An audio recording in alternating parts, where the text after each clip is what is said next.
Wednesday back at Manheim.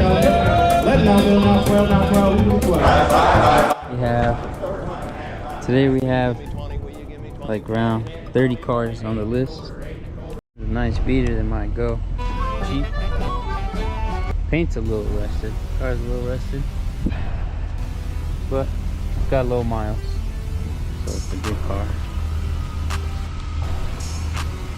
It's got 101,000 miles. That next car, let me see. No plates on this one. Is there any notes on it? Some of them have notes. That's what this guy's for right here. No, because it doesn't start till later. So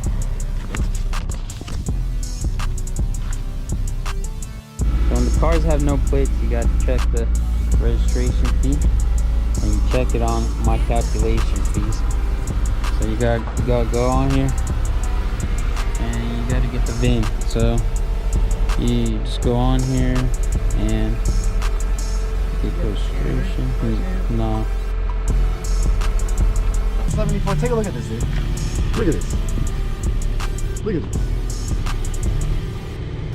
174K miles. Oh yeah. You gotta get that fixed. You can't. Are we gonna sell it like that? You gotta go real, and then it's real 174. What's the other one? Just like keep an eye on it, you know. High mileage, big repair, no go. This guy right here is breaking my balls about a video. That guy. So, the next car is a BMW here.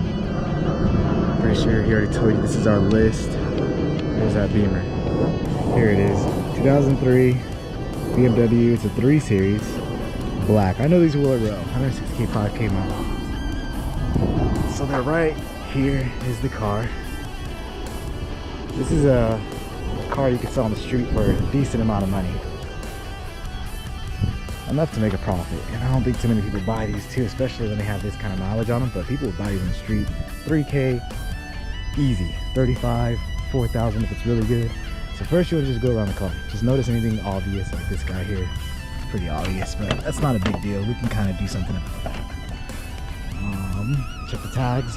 Always, these are good. Since these are 2023s, so they're tagged up. This thing has been passing smog. Let's go ahead and open her up. I don't see nothing else. A little bit of damage. On a 20-year-old car though, it's going to have some damage. And you can still sell it. But she's clean. She's not bad. She's not shitty. Let's look at the inside. The interior's, oh fuck, it's a manual. So the only reason why we don't get manuals is because none of us know how to drive a manual.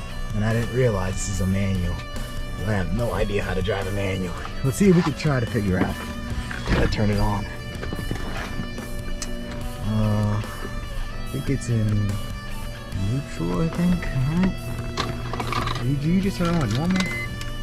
No. I think you have to press the clutch. And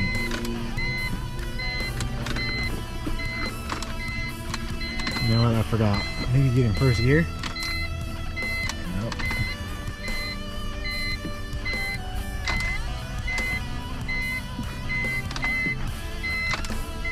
Yeah, I don't know.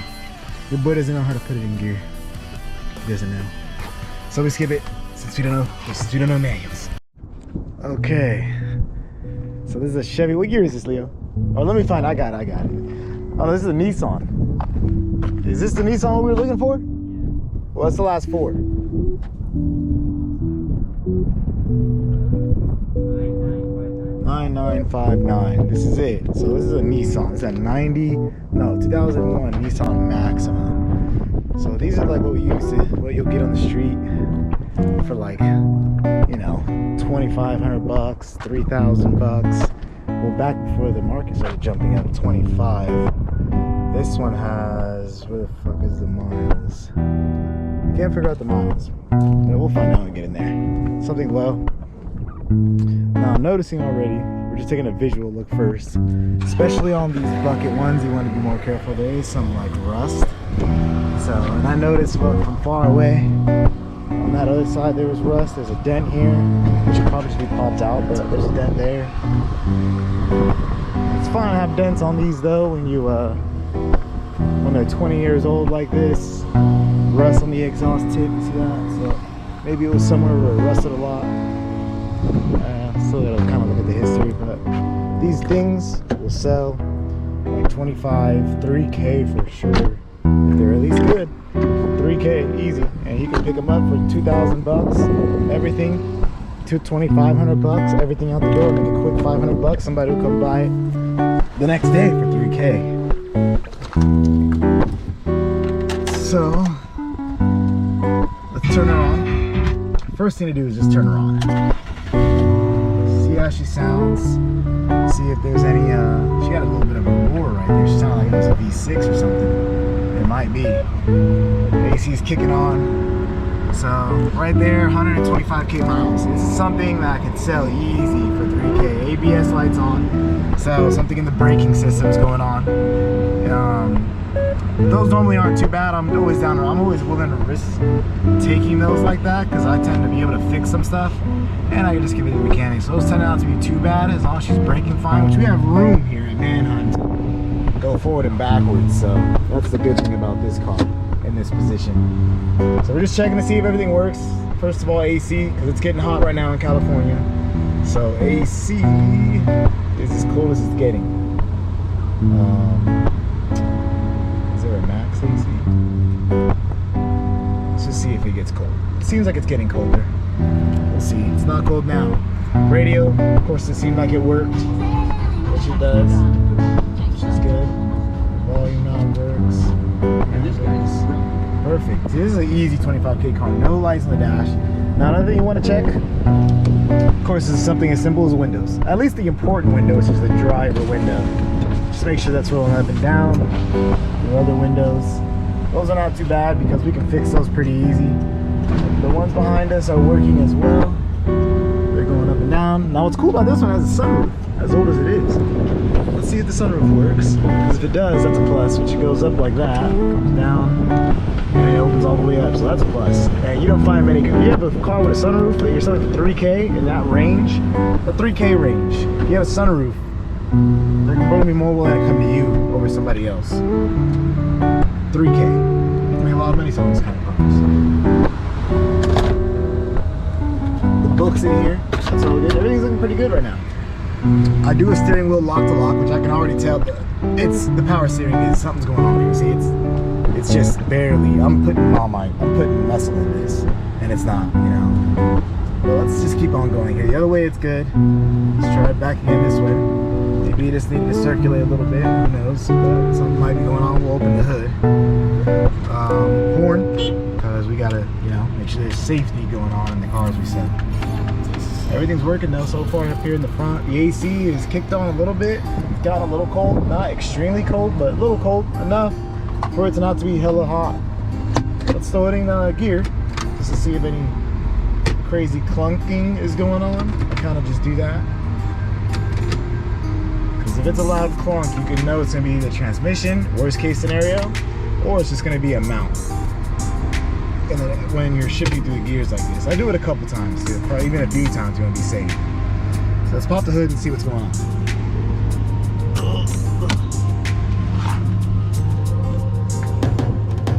Alright. Let's set you guys down. That's why you hear it was some power. It's a little V6. Sorry, that's why it was roaring. So already I see a leak here. Or maybe it's a leak, but obviously a leak there at one point in time. So we can assume valve cover. There's some on the exhaust too. The shield. We can assume that.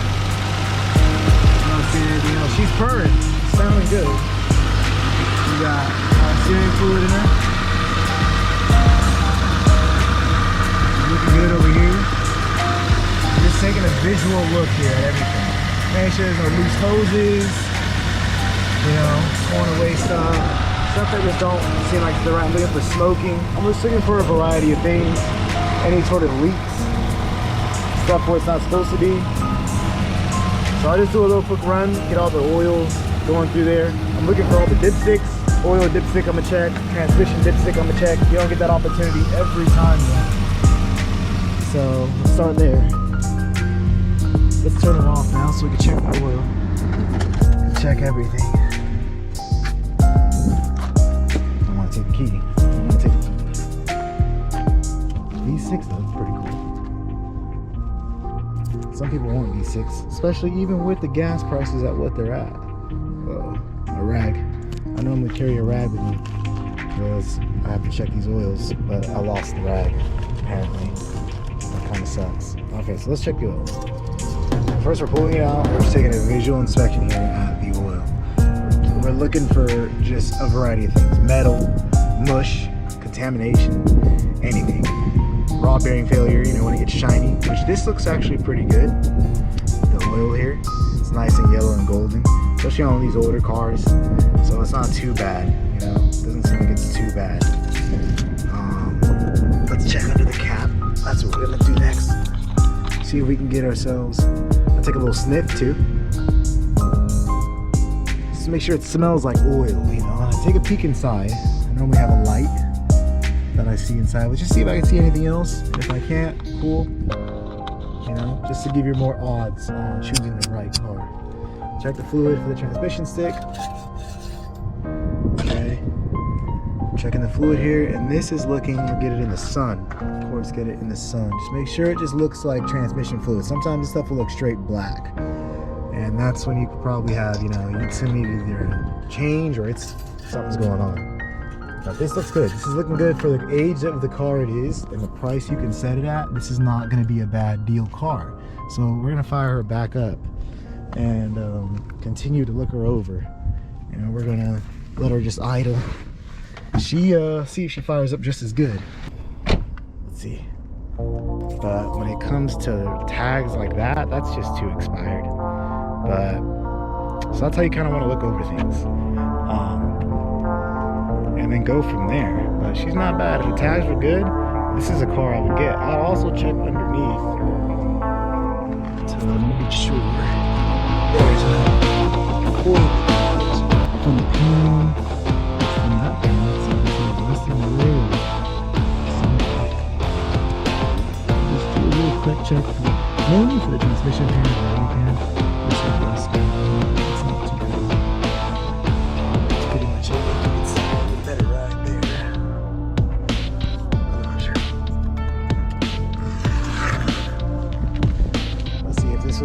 This had good tags, I would buy something like this and I would try to get it at like 1500. It would probably be at like 18 out the door. And do whatever you need to do with it, smog it, you know, get tags would already be good, so you wouldn't have to do that, you know. And that's pretty much it. As long as he drives okay, nothing crazy, no serious repairs, you can sell this car just like this an easy $2,700, anywhere from 27 to 35, pretty easy. Yeah, now the fees came back as unable to determine when we looked them up, so yeah, you stay away from this one. Oh, anything you want, whatever. All right, another one, here we go. Doing a second one. This one is the Audi TT. This is a coupe, and I want to say this one has like 50 or 60K miles on it. Let's see, okay, they did something extra there. I don't think that comes standard, unless they're paying with it. But bumper too, and this side comes standard. It seems like it was after them, but not bad. Little tires flat here, you can see that. Checking tags, 50K miles right here, yep, by Septum Group. So these kind of ones you want to check. It has power, that's a good thing. I can already notice this guy. Why are these missing? Something needs to be, the trim needs to be in here. It's not a big deal, but why the fuck is it missing? That's missing too, it's alright. It looks nice though, it's not bad for what it is actually. It's really not bad, I'm kind of impressed. Let's hop in her. Here she is. She's not looking bad at all. Let's fire her up and see what's going on.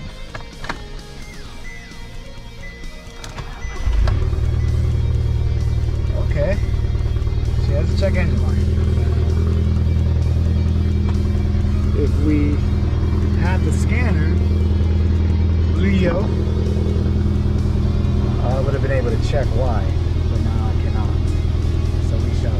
I can smell fuel, I think I can smell fuel in this car. Gotta bear with me, my back. It's killing me.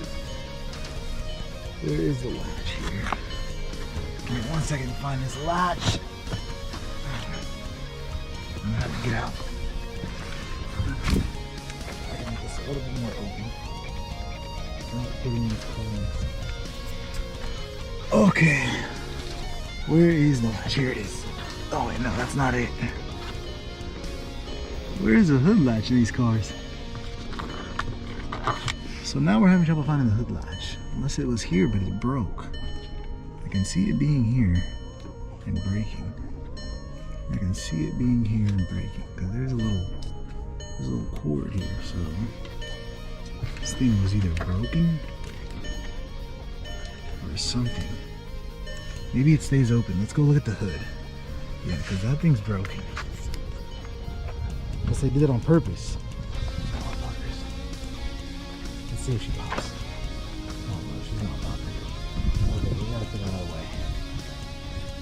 So this is already kind of a concern because it's a check engine light and there's no way to pop the hood. And you can't see tax. All right, yeah. So DMV registration fees undetermined. So this is a dead lead right here. Easy, easy. There's no plates, no DMV registration. You can't pop the hood. Car turns on, but it sounds funny. This sounds sketch all the way around. Who knows? But we're gonna have to let it go.